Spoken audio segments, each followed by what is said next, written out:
Hi guys, welcome back to the channel. Appreciate the support. And back in 2010, when I went to Afghanistan, I carry a shoulder holster a lot of times. Not every day, obviously when I have my play carry and things like that, I usually carry my gun right here. A lot of times I had a system that I went from here, from my chest to my belt, and that was a Serpa holster system, which really good. I really enjoyed it. But sometimes when I made it back to the rear, and I was just hanging around. I had this old school, old leather holster that someone gave me. I think it was some military gear that they have for like forever and a half. And I used to wear that. Now, there's some pros and there's some cons when it comes down to shoulder holster. But overall, guys, it's definitely up to you. It's going to be your decision on what you're going to carry. Most importantly, you're going to have to do training and practice to make sure whatever way you carry is going to be the best way, or it's going to work better for you. So with that being said, guys, let's hit the intro and let's get started.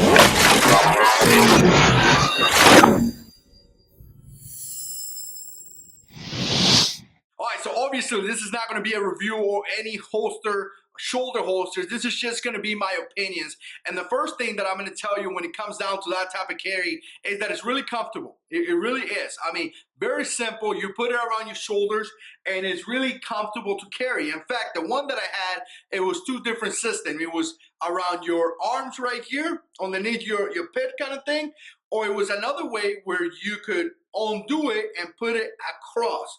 So essentially the holster was like right here facing down.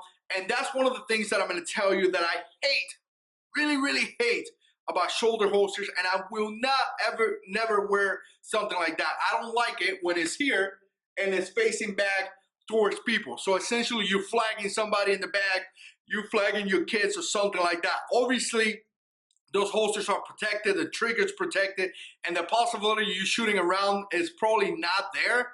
But even though it is something, just something about having a gun pointing to somebody's head that I just don't like. I don't like it. I hate it. So if I'm ever gonna conceal carry or carry a shoulder, holster, shoulder holster, there we go.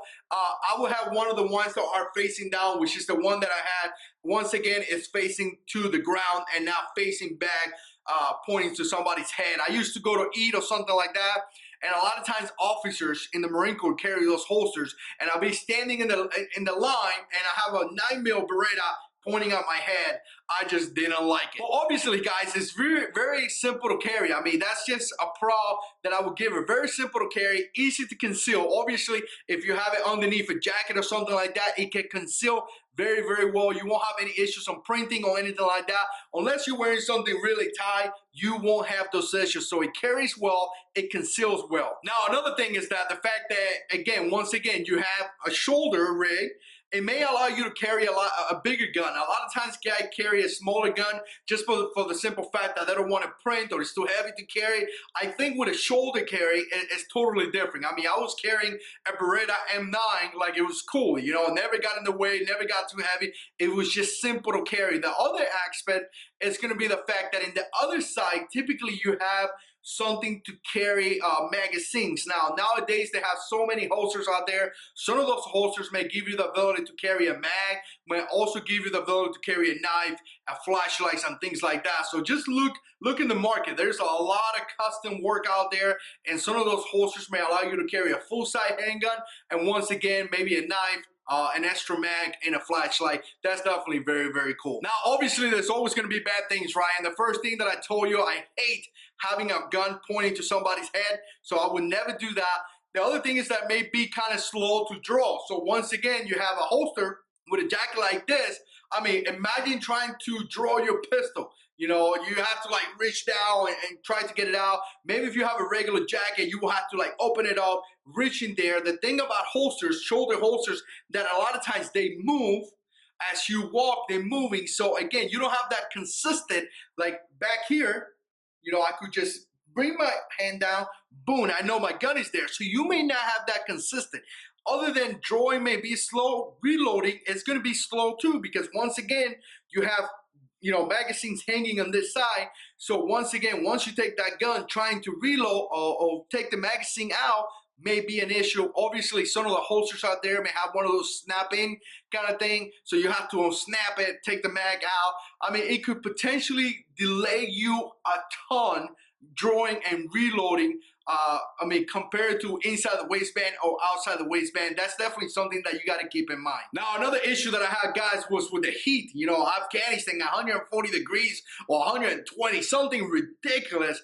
It was so hot that those straps around your uniforms or around your clothes, I mean, it's gonna make you sweat. So a lot of times when I used to put the strap across my chest, I would see the sweat in my chest just because of the strap holding that sweat right there. So again, you know, we're talking about Afghanistan. I don't know here, but I know some places down south it gets really hot, so the sweat may be an issue. So just keep in mind that that could potentially be an issue. If you're up north, you won't have those issues. But once again, this is just my opinion. So overall, I think shoulder carry is okay. I think if you want to do it, go for it. I think it's going to allow you to carry a full-size handgun easily. But again, you know, you're going to have issues. It's going to be slow to draw. It's going to be slow to reload your gun. I mean, it could potentially bring some issues. So what do you got to do? Now, first of all, if you decided to carry a gun, I think that's great. That's the first step, right? So you decided to carry a gun. That's awesome. Now, obviously, you're deciding how to carry it. I think that if you train and if you practice, you could get to a level that you could be really, really good. Now, once again, people like to argue, people like to complain, people like to criticize, but if you're a guy that carry inside the waistband and may be faster to draw your pistol, but you never train, I bet you a guy that shoulder carries and constantly do it and train and practice could probably do it faster. So the key here is not going to be so much on what system you have. It's going to be more into what kind of training, practice, and skills you put into your everyday carry. So let me know what you think. Put comments down below. If you like this type of videos, click like, stay subscribed because we got a lot of videos coming up, and God is in control.